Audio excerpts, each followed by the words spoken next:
اعوذ باللہ من الشیطان الرجیم بسم اللہ الرحمن الرحیم وَلَكُمْ فِي الْقِصَاصِ حَيَاتٌ يَا أُولِي الْأَلْبَابِ لَعَلَّكُمْ تَتَّقُونَ صدق اللہ العظیم رب اشرح لی صدری ویسر لی امری واحلل عقدۃ من لسانی یفقہوا قولی رب یسر ولا تعسر وتمم بالخیر آمین یا رب العالمین۔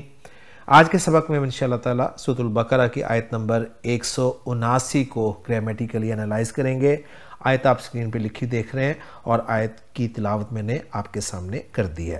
تو چلتے ہیں جس آیت میں استعمال ہونے والے پہلے جملے کی طرف، اور اگر غور سے دیکھا جائے تو یہ ایک ہی جملہ ہمارے سامنے آ رہا ہے، لیکن اس بڑے جملے میں ہمیں مزید کچھ جملے مل سکتے ہیں۔ تو چلتے ہیں جی پہلے جملے کی طرف جو کہ واو سے شروع ہو رہا ہے۔ واو کو ہم عاطفہ قرار دے دیں تو یہ جو جملہ آگے آئے گا اس جملے کا ہم عطف پچھلی آیت کے جملے پر کر دیں گے جو کہ تھا کتب علیکم القصاص فی القتلی، یعنی وہ جو جواب ندا یا مقصود بالندا ہم نے بنایا تھا نا، اس پہ ہم اس کو عطف کر دیں گے۔ اب ہم اس جملے کو یہاں پر انالائز کرنے کی کوشش کرتے ہیں، تو میں اس کو یہاں سے الگ کر لیتا ہوں۔ اس جملے میں ہمیں لکم جو ہے وہ شروع میں نظر آ رہا ہے، اور ہم جانتے ہیں کہ اگر جملہ جار مجرور سے شروع ہو رہا ہو آگے فعل نہ ہو تو پھر ہم اس جار مجرور کو خبر مقدم قرار دیتے ہیں۔ تو یہاں پر لکم کو ہم خبر مقدم قرار دے دیتے ہیں، اور مبتدا مؤخر جو ہے وہ ہمارا ہوگا فی القصاص حیاتن، جس میں فی القصاص جو ہے یہ جار مجرور ہے اور اس کے آگے پھر نکرہ اسم آ رہا ہے۔ تو یہاں پر پچھلی آیت میں پڑھا رول ہمارے سامنے آ جانا چاہیے کہ ایکچولی تو نکرہ کے بعد جار مجرور ہو تو وہ نکرہ کے لیے صفت بنتا ہے، لیکن اگر اس کو مقدم کر دیا جائے تو اب پھر اس کو صفت نہیں کہا جاتا بلکہ اس کو حال قرار دیا جاتا ہے۔ تو فی القصاص جو ہے یہ حال ہے جار مجرور، اور اس کے آگے جو حیاتن آ رہا ہے وہ ذوالحال ہے، اور حیاتن ذوالحال اپنے حال کے ساتھ مل کر یہ مبتدا مؤخر ہے، اور مبتدا مؤخر اپنی خبر مقدم کے ساتھ مل کر جملہ اسمیہ خبریہ ہو کر یہ معطوف ہو جائے گا پچھلی آیت کے مقصود بالندا پر۔ اور ظاہر بات ہے مقصود بالندا کا بھی کوئی اعراب نہیں ہوتا تو اس کا بھی کوئی اعراب نہیں ہوگا، اور مفہوم اس جملے کا بالکل واضح ہے۔ لکم تمہارے لیے فی القصاص حیاتن، قصاص میں ایک زندگی ہے، کیونکہ اگر قصاص کو ہٹا دیا جائے تو پھر کیا ہوگا، ایک قتل ہوگا، پھر دوسرا قتل ہوگا، پھر اس کے بدلے میں تیسرا قتل ہوگا، پھر چوتھا قتل ہوگا، اور یہ سلسلہ جو ہے یوں چلتا رہے گا۔ تو اگر قصاص لے لیا جائے گا تو پھر قتل کا سلسلہ وہیں پر رک جائے گا۔ تو الحمدللہ جی یہ جملہ مکمل ہو گیا۔ اب آگے آ رہا ہے یا اولی الالباب لعلکم تتقون۔ اب اس کو بھی ہم یا اولی الالباب تک ہی رکھتے ہیں، اور یا اولی الالباب کو ہم جملہ معترضہ مان لیتے ہیں۔ یا حرف ندا ہے، اور ہم جانتے ہیں حرف ندا قائم مقام معدوف فعل کے ہوتا ہے۔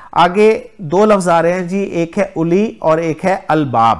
اولی الالباب جو ہے یہ مرکب اضافی کنسٹرکشن ہے، اور ہم جانتے ہیں کہ جو منادہ مضاف ہوتا ہے وہ منصوب ہوتا ہے، تو گویا اولی جو ہے یہ منصوب فارم ہے، تو پھر اس کی مرفوع شکل کیا ہوگی، وہ ہے اولو، ذو کی جمع ہے۔ آپ کو یاد ہوگا ہم نے پچھلے سے پچھلے سبق میں ذو کی جمع زوو دیکھی تھی، تو ذو کی دو جمع آتی ہیں، ایک آتی ہے زوو اور ایک آتی ہے اولو، اور ان کا اعراب بالکل اسی طرح استعمال ہوتا ہے جس طرح جمع سالم مذکر کا اعراب استعمال ہوتا ہے، یعنی اونا اور اینا کی آوازوں کے ساتھ، اور جب وہ مضاف ہو جائیں تو او اور ای کی آوازیں آتی ہیں، تو اولو مرفوع فارم ہوگی اور اولی جو ہے یہ منصوب اور مجرور فارم ہوگی۔ تو یہاں پر اولی جو ہے یہ مضاف بن رہا ہے اور والے کے معنی میں استعمال ہوا ہے۔ آگے مضاف الیہ ہے جو کہ الباب کی صورت میں آپ کو مجرور نظر آ رہا ہے۔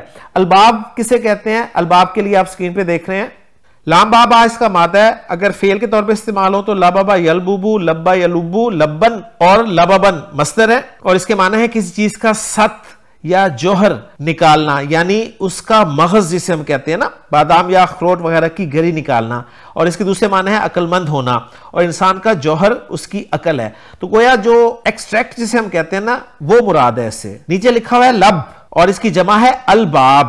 یہ اسم ذات ہے، یعنی خالص عقل کے لیے استعمال ہوتا ہے، جو آمیزش یعنی وہم، تعصب، جذبات وغیرہ سے پاک ہو، اور آیت کا ریفرنس بھی خان صاحب نے یہی دیا ہے۔ تو اولو الالباب جس کو ہم منصوب فارم میں اولی الالباب پڑھیں گے یا کی وجہ سے، اس کے معنی ہوں گے عقل والے، تو یا اولی الالباب کا ترجمہ ہوگا اے عقل والو۔ تو اولی الالباب جو ہے یہ آپ کا منادہ ہو جائے گا، لہٰذا محلن مفعول قرار دیا جائے گا، محلن منصوب ہو جائے گا، قائم مقام مفعول کے ہوتا ہے، تو ادو فعل اپنے فاعل اور مفعول بھی سے مل کے جملہ فعلیہ معترضہ بن گیا، اور اس کا کوئی اعراب نہیں ہوگا۔